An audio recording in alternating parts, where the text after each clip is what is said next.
Olá, amigos da Rede CNT, uma rede da família Martinez. Estamos de volta para mais um Jogo do Poder. Eu recebo hoje aqui Juliano Araújo, que é presidente do Coesos. O Coesos é a coalizão não fracking do Brasil. Portanto, o tema da nossa conversa hoje é fracking. Mas antes de a gente entrar nesse tema e vocês saberem o que é o fracking, eu tenho que ir a Brasília para ouvir as notícias da semana com José Marcelo. Olá, eu sou José Marcelo Santos, direto de Brasília, com o resumo das principais notícias da semana. O governo se prepara para um segundo semestre difícil no Congresso Nacional. As chamadas pautas bombas e medidas pendentes do ajuste fiscal vão exigir muita negociação com os partidos da base aliada. O Senado precisa votar o projeto que reduz a desoneração da folha de pagamento das empresas. Outra proposta de interesse é a que prevê a repatriação de recursos, aquele dinheiro que está no exterior. Na lista estão também a correção do FGTS, a redução da maioridade penal e o salário das carreiras da Advocacia Geral da União. Estudantes recorrem à justiça para garantir o cumprimento das cotas raciais em concursos públicos. Eles acusam o governo de usar brechas na lei para deixar de fazer a reserva de vagas. A lei que reserva 20% das vagas de concursos públicos para negros e pardos em vigor há pouco mais de um ano é polêmica. Alguns alunos defendem a política de inclusão racial. Outros acreditam que elas aumentam ainda mais o racismo. A falta de critérios claros na aplicação da lei tem aberto brechas para que editais de concursos públicos sejam questionados na Justiça. Um dos problemas é o fracionamento das vagas segundo a área e a lotação. A lei prevê a reserva de cotas quando há mais de 3 vagas oferecidas. Para tentar contornar a crise e a baixa popularidade, a presidente Dilma Rousseff busca uma agenda positiva e anunciou na terça-feira, como novidades, projetos antigos. Ela anunciou o Dialoga Brasil. A plataforma nas redes sociais Twitter e Facebook vai apresentar 14 temas e 80 programas prioritários do governo para que a população faça sugestões de melhorias. O Planalto promete responder em novembro às 3 propostas mais apoiadas de cada programa. Manifestantes da CUT fizeram um protesto em frente ao Ministério da Fazenda contra a política econômica. A entrada principal do prédio foi fechada. As caravanas vieram de diversas partes do país. A CUT reclama que o plano econômico da então candidata Dilma Rousseff era de investimentos em áreas sociais e não de cortes.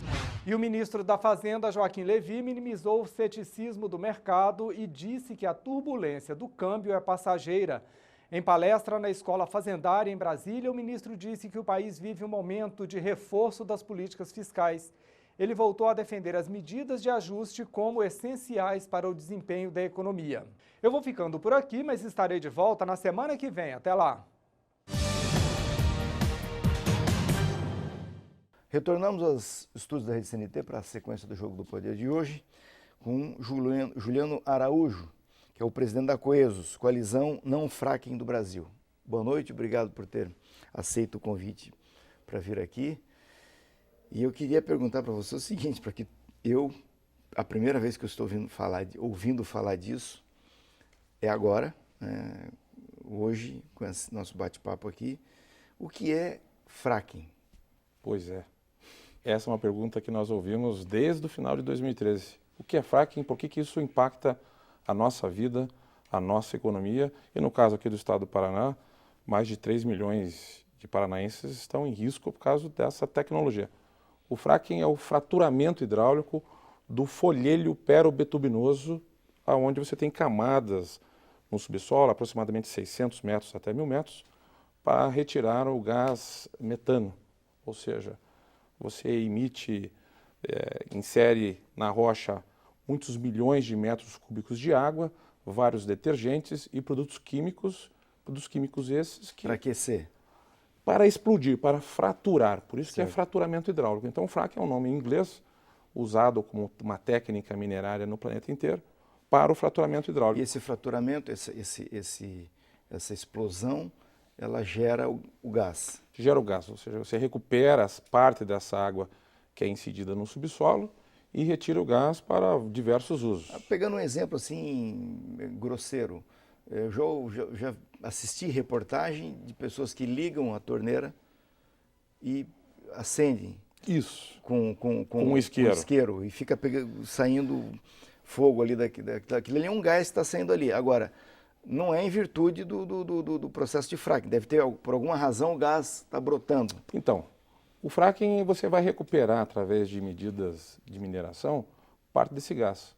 Mas esse fluido hidráulico, esse fluido que nós chamamos de flowback, ele continua e permanece... Que é o que se injeta se lá. injeta no subsolo. E ele vai ficar lá por dezenas de anos. É um agente poluente, altamente poluente. Causa câncer, causa danos neurológicos terríveis e causa uma série de acidentes ambientais severos.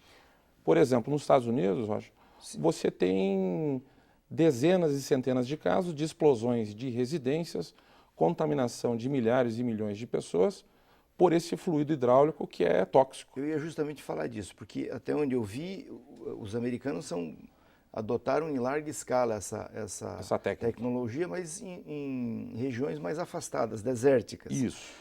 Coisa que nós não temos no Brasil. Nós vamos fazer isso aqui em regiões como Cascavel, se colocou aqui. Toledo, que de altíssima capacidade de produção de alimento para o mundo todo, né? Não só para o Brasil. Essa que é a contradição.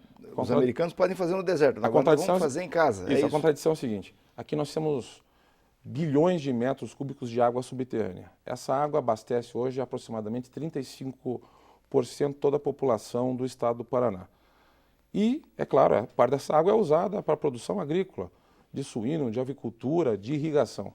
Se eu deixo que essa técnica seja realizada no oeste do Paraná e em outros 14 estados brasileiros, nós estaremos contaminando essa água, a água de superfície e a terra. Automaticamente nós entraríamos aí numa crise hidráulica e numa crise alimentar, até porque se eu faço uso de um alimento numa área de produção do uso dessa técnica minerária que é o fracking, que é o fraturamento hidráulico, eu estarei exposto a uma série de doenças, a uma série de complicações. No caso dos Estados Unidos, são desertos onde você não tem água subterrânea nenhuma, não existe população, não existe produção agrícola e, é claro, não é o caso aqui do estado do Paraná e de outros estados brasileiros, em que a nossa coalizão nacional, que tem aí dezenas de sindicatos patronais, sindicatos de trabalhadores, a academia, a ciência nacional e ONGs, na luta desse enfrentamento por essa praga que chamamos de fracking, essa invenção de produzirmos num país rico em sol, rico em energia eólica, temos aí até mesmo o pré-sal, autonomia de óleo e de gás, colocando em risco a nossa vida, a nossa saúde, a saúde de todos os brasileiros. Quais são os maiores, os países que mais praticam essa tecnologia no mundo? China, Estados Unidos e Canadá. Mas temos um exemplo. A França proibiu o fracking. Diversos estados onde você tem alto desenvolvimento tecnológico e que primam para a segurança dos seus cidadãos e a segurança alimentar e a segurança hídrica, automaticamente proibiram o fracking nos seus congressos. Infelizmente aqui, no finalzinho de 2013 e agora em outubro de 2015, teremos um novo leilão da Agência Nacional do Petróleo, leiloando blocos do folheto perobetubinoso, colocando em risco, mais uma vez... Você falou da China, do Canadá e dos Estados Unidos. Os Estados Unidos nós já vimos regiões desérticas. Isso. A China nós sabemos que chove ácido. Né? Não cumpre norma ambiental nenhuma. No Canadá, isso também é em regiões inóspitas? Em regiões das rochosas, onde você tem lá mais de 1.000 quilômetros de distância de populações ou de centros de produção agrícola e industrial. Até porque o processo da exploração do gás metano do folheto perobetubinoso, você consome grandes quantidades de água. Vemos a crise agora no estado de São Paulo, onde você não tem água na torneira. E daí você vai ter, no caso do fracking, a água pegando fogo. Porque a água é parte do processo de químico. Isso. 99% do que é incidido no subsolo é água, ou seja, eu tenho um grande concorrente do uso. A água é que leva o produto químico, é isso? Isso. É o agente principal. Eu vou ter que chamar um intervalo e volto na sequência para esse importante bate-papo com Juliana Araújo. Daqui a pouquinho. De volta aos estudos da Rede CNT, no Jogo do Poder, com Juliano Araújo, coordenador nacional da Coesos. Bom, qual é o motivo, a razão econômica que leva um país a optar por essa tecnologia de exploração de gás? Você falou aqui, começou a falar dos Estados Unidos, e, aliás, falou aqui de que o Brasil tem N alternativas energéticas e daí dá para presumir que você está dizendo o seguinte, que o Brasil não tem por que fazer isso. Né? Agora, por que os americanos começaram a desenvolver essa tecnologia, os chineses e os canadenses? Qual a razão, qual o motivo para que eles tenham criado esse risco ambiental em troca de gás? Há dois grandes motivos. Um é a especulação financeira, ou seja, eu crio um novo mercado, uma nova energia, faço a venda de ações, de debêntures dessa energia que está teoricamente no subsolo, não coloco na conta o custo de saúde, o custo de produção agrícola, os diversos custos ambientais e, em especial, o custo climático que hoje assola o planeta inteiro, inclusive o nosso estado, recentemente com mudanças de temperatura e que causa danos bilionários. Um é a especulação e o outro eles não têm alternativa nenhuma. Eles esgotaram todas as suas matrizes energéticas. No caso do Brasil, não. A capacidade de geração de energia eólica, energia solar, energia hidráulica, energia de biomassa, que hoje temos aí a agricultura produzindo grandes quantidades de dejeto da suinicultura, da avicultura, para você produzir biogás, que não vai causar dano ambiental algum. Portanto, a matemática é a seguinte: no caso brasileiro, temos grande disponibilidade de matrizes energéticas sustentáveis, de energia limpa, de energia verde, e passo a uma invenção do fraturamento hidráulico, que é o fracking, que causa danos e risco.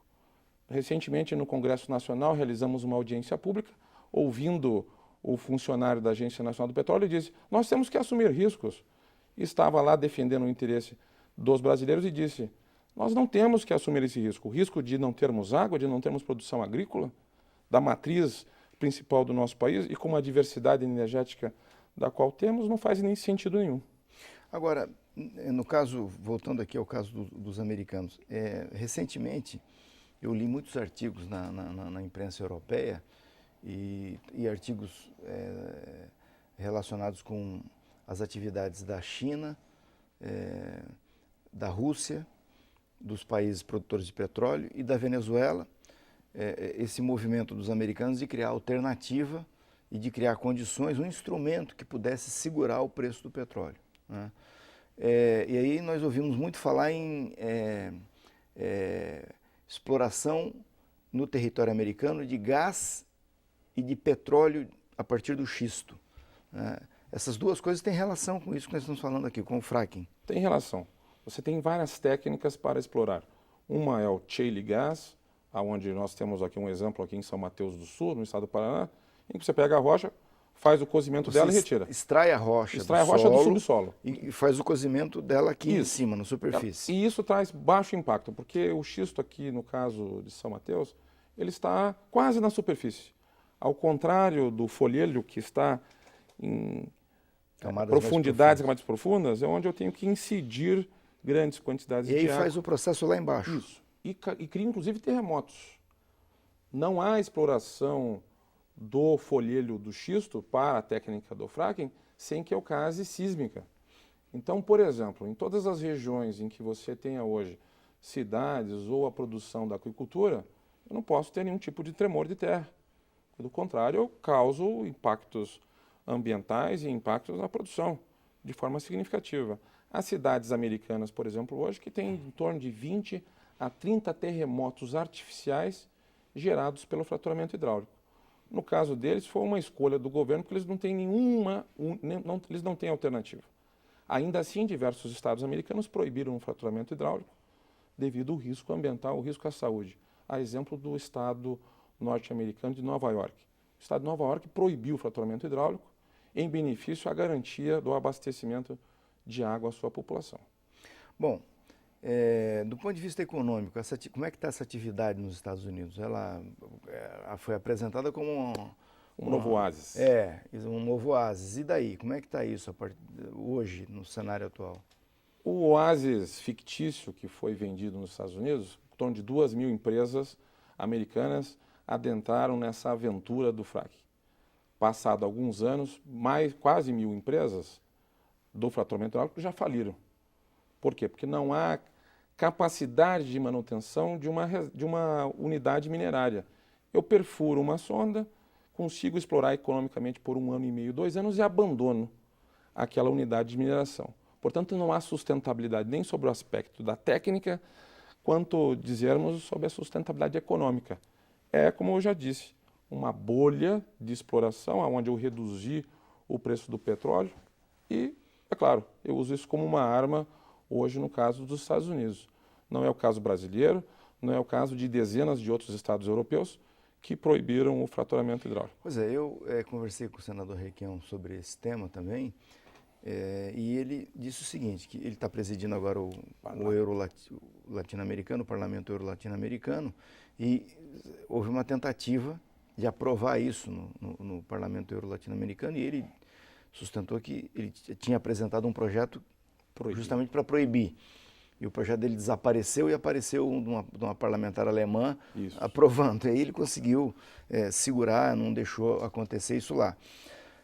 O que é isso? Os europeus querem fazer aqui algo que eles não fazem lá, é isso? Isso. É o canteiro da sujeira. Ou seja, eu contamino solo e água de países mais pobres, me beneficio dessa energia teoricamente mais barata e deixo o problema para aqueles que o fizeram. A exemplo do que acontece hoje em Neuquén, na Argentina. Milhares de acres de terras produtivas, de maçãs e de vinhedos, hoje não podem mais ser vendidas para ninguém. Ou seja, eu tenho aí uma arma sob o aspecto alimentar e da água, porque eu não faço com que essa população não tenha mais água para beber, nem animais para realizarmos a descentação da produção, e por outro lado não consigo mais produzir alimentos para consumir ou para explorar. Que se produz vinho e maçã, né? Exatamente. E está aqui muito próximo ao estado do Paraná. Não está longe não. Mas qual é o efeito disso sobre você falou, deu um exemplo aqui da maçã. Como é que é? Hoje, você tem, por causa desses gases tóxicos, você contamina o fruto, a semente ou qualquer produção agrícola. Se eu me abastecer desse alimento, eu vou me contaminar. Sim. Então, o que acontece? A Europa hoje proibiu a importação desse vinho, a importação dessas maçãs, dessas regiões onde há a exploração do fraturamento hidráulico. Você falou que corta uma maçã e ela não apodrece aí? Não, ela dura, Rocha, 60 dias. Não existe nenhuma maçã natural de produção de um cultivo doméstico, de um cultivo tradicional, que eu parta com uma faca e ela não vai apodrecer por 60 dias. Isso acontece pela quantidade de produtos tóxicos e químicos que estão nela. E esses produtos de Neuquén, a exportação para a Europa está proibida. Quem proibiu isso? O próprio regime de segurança alimentar e de meio ambiente europeu. Ou seja, ele permite fazer isso em outros estados, em outros países, mas não deixa que o alimento que lá é produzido seja importado para o consumo dos seus cidadãos. Bom, eu vou ter que chamar mais um intervalinho e na sequência a gente volta para arrematar esse bate-papo com Juliana Araújo, daqui a pouquinho. Voltamos aos estudos da Rede CNT para a sequência do Jogo do Poder de hoje com Juliana Araújo. Bom, nós falamos quase que todo mundo e como é que o parlamento brasileiro, o Congresso, permitiu que uma coisa dessa passasse, algo que merecia uma discussão muito profunda, uma reflexão muito profunda. Como é que isso passou no nosso Congresso? Já está aí o governo, a ANP, fazendo leilões para aplicação dessa tecnologia. No Paraná, por exemplo, Toledo e Cascavel, numa região que atinge 135 municípios. Como é que isso aconteceu e como é que está a luta para reverter essa situação? Aconteceu no silêncio da noite, onde nenhum paranaense, nenhum brasileiro foi informado disso. Para você ter uma ideia, quando fizeram uma audiência pública para informar a todos nós, tinham lá 60 e poucas pessoas. Uma vergonha. Há quase 2 anos, a Coalizão Não Fracking Brasil tem se unido informando a população, as cidades, os vereadores, os prefeitos, os agricultores do risco em que sofremos. Criamos uma campanha, onde temos um site que é www.nãofrackingbrasil.com.br, onde todo cidadão pode se informar e se engajar nessa grande batalha, nessa campanha contra as mudanças climáticas e contra o fracking, porque ele causaria impactos irreversíveis à vida de todos nós. Mas sobre o Congresso, vamos lá batendo de porta em porta de cada congressista nesses últimos 2 anos. A cada um susto. Mas eu não sabia disso. Eu, como representante do povo no meu estado, não sabia disso. Então, houve uma apresentação de um projeto de lei, de uma PL, pelo deputado federal Sarney Filho, do Partido Verde, em que encaminhou a moratória por 5 anos. Na semana passada, há poucos dias, tivemos uma grande vitória. Estivemos lá defendendo o não fracking ao Brasil e conquistamos aí a primeira vitória no Congresso Nacional em que a Comissão de Meio Ambiente proibiu.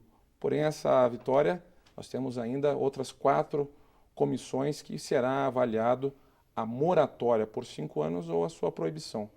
Portanto, o engajamento da população, de cada vereador que nos ouve, de cada cidadão paranaense que nos ouve a sua cidade pode criar um projeto de lei municipal proibindo o fracking no seu município. Como é que está no Paraná isso, essa caminhada? No Paraná nós tivemos exemplos como o de Toledo, onde 35 mil pessoas foram às ruas de todas as classes sociais, do trabalhador, do empresário, do padre, do pastor, das mães, das crianças unidas, porque perceberam e foram informados por nós, pela coalizão, pelos riscos à sua saúde, pela produção, pela história de todos aqueles que trabalharam na terra.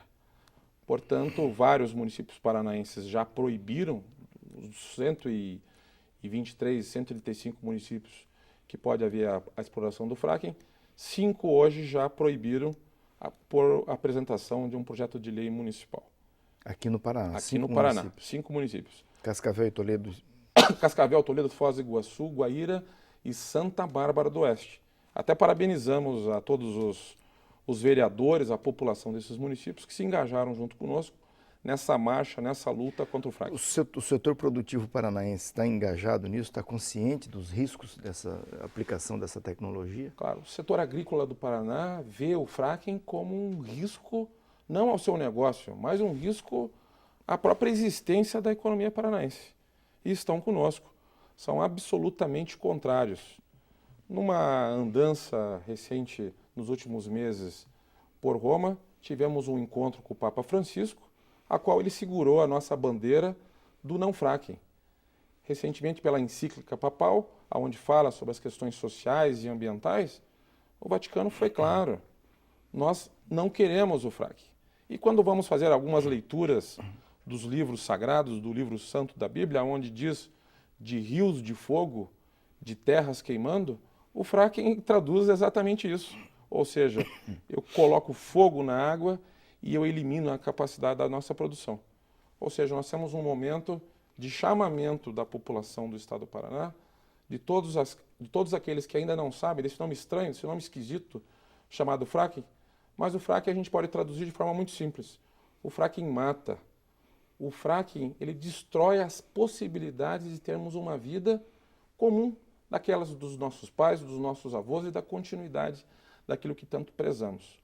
Portanto, convido a você, a todos nós que estamos no estado do Paraná, um grande estado produtor, de dizer não ao fracking, porque do contrário, teremos aí... Tem alguma iniciativa na Assembleia Legislativa? Porque a Assembleia poderia proibir isso aqui no Paraná. No Paraná, nós temos um projeto de lei apresentado pelo deputado Rasca e assinado por outros deputados, que foi recentemente reencaminhado dentro da Assembleia, e agora em agosto estaremos realizando mais uma audiência pública na Assembleia nesse sentido de proibir aqui no estado do Paraná. Nós não precisamos dessa energia do estado, traria danos econômicos e danos à saúde irreversíveis, e a questão ambiental, então, Pois é, do ponto de vista da economia do Paraná, o que isso representaria? Teria algum significado maior para nós produzir esse tipo de gás? Nós já temos o gás boliviano que vem aqui fácil. Não necessitamos desse gás, Rocha.